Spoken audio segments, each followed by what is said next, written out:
Eagle Song, Chapter 2, Gustoweh.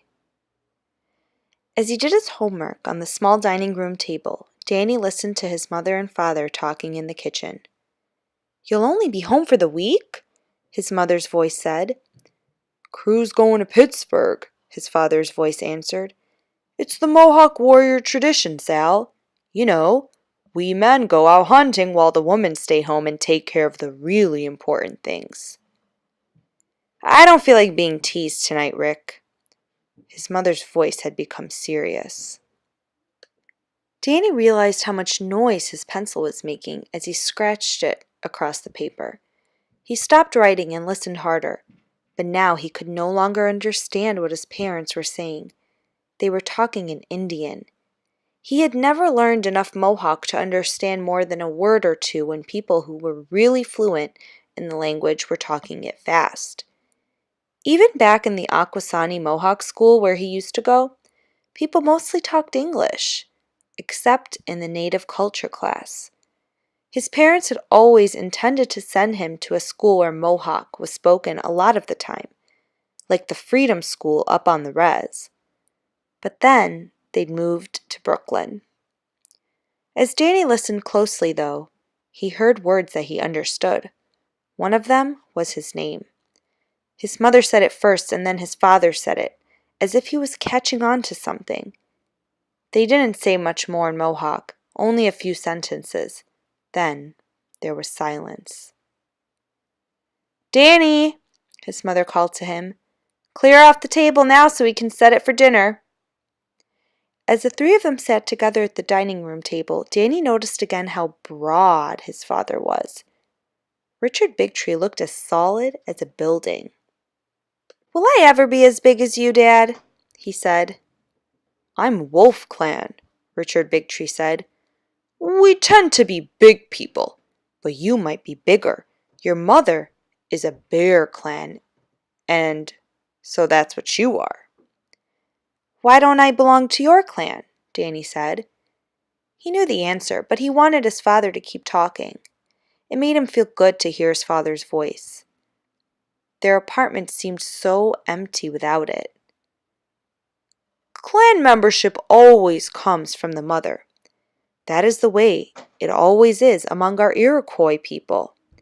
It goes back a long time that way. The women are the ones who hold our nations together. We have to remember that." Richard Bigtree looked across the room at his wife. "And if we don't remember it, the woman makes sure to remind us of it." Danny's mother made a fist and shook it at her husband as he pretended to be afraid. Danny laughed. When the dinner was over, Danny and his father went into the kitchen to do the dishes. Danny's mother had to go out to a meeting at the American Indian Community House. "Try not to wreck the place while I'm gone," she called from the door, and both Danny and his father rattled the pans as loudly as they could in response. When they were done, they went into the living room.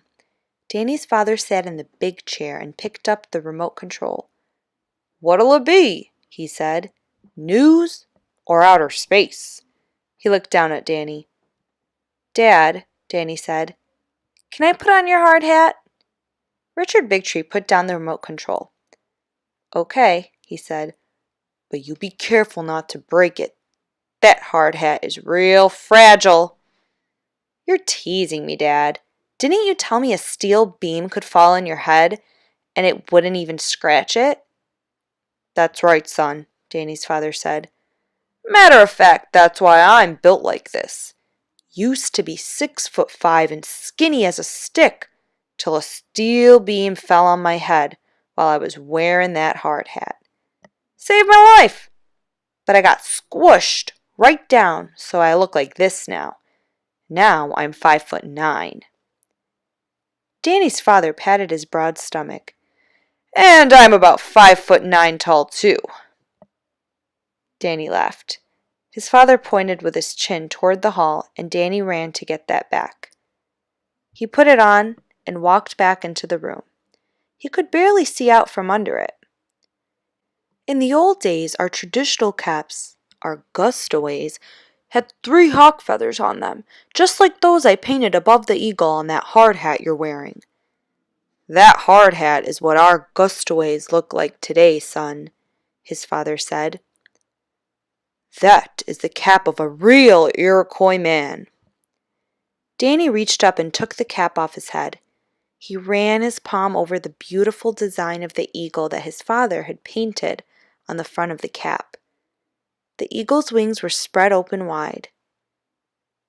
That eagle there, his father said, takes care of me. It won't let me fall when I'm up there on the iron. Danny sat again at his father's feet and put the cap down. Dad, he said, I think I need an eagle to take care of me. His father said nothing. He waited for Danny to continue. It's the kids at school, Danny said. They don't like me. They make fun of me and call me a chief and a redskin, and they ask me, where's my headdress, and tell me to go home to my teepee. I want to kill them, especially Tyrone and Brad. They're really good at basketball, but they hate me. Nobody here plays lacrosse. Danny paused, not sure what he wanted to say next. Do the other boys hit you or threaten you? No, at least not yet. But when they're not making fun of me, they just ignore me. Everybody does that. The boys and the girls too. Nobody sits with me at lunch, and in class they only talk to me because we have to talk in our work groups. Dad, I've been here over 2 months, and I don't have one friend. It's like being in a war, and everybody else is on the other side. I don't belong here. I wish we could go back home. Your mother tells me, his father said, that you sit in this chair when I am not here. I guess that is one of the things you and I have in common. Would you like to come over here? Danny put the hard hat back on his head and leaned against his father's chair. Is it hard in 4th grade? His father said. I remember back when I was in 4th grade, I had a teacher who would beat me. Does your teacher beat you? Danny shook his head. For some reason, he couldn't say anything now, and his eyes were wet. He took the hard hat Gustoweh off his head and rubbed his eyes with the knuckles of his hand. His father began to gently pat his back. That's good that your teacher doesn't beat you. You know, when I met her at the open house in September, she asked me to come into your school sometime and talk about our form of government, about the way we Iroquois did things. Some of the schools say now that our way of governing ourselves was a model for the American Constitution. So I was thinking about doing that this week, coming into your class. But I wouldn't want to come to your class if your teacher is one who beats you. No, Miss Mortby is nice. She's awesome. It's the other boys. They might call you names, Dad. They might. They might listen too. Danny's father was silent for a moment, and then he took his hard hat and put it on his knee.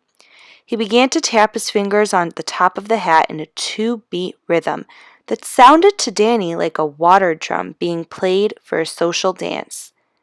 His father cleared his throat and then spoke again. Son, he said, I know it is hard to live in a strange place, to be away from home. It's hard to be among people who don't know you, but you aren't the first person who's ever been lonely and without friends. Let me tell you a story, one of the great stories of our people. It might give you strength. It's about the man we call Hiawatha. Hiawatha, Dad? Yes, Hiawatha. Not the one in the poem by the man Longfellow. The one you said they had in one of the books in the library at school. This is the real story. You want to hear the story? Hen! Danny closed his eyes as he spoke that Mohawk word. His mother had told him was to be said when one wanted to hear a story. When his father's voice spoke the old stories, he could imagine himself in a great bark lodge. He could smell the smoke from the fires, see the snow piled white and clean about the pine trees. The river flowered for him as his father spoke, and he felt at peace.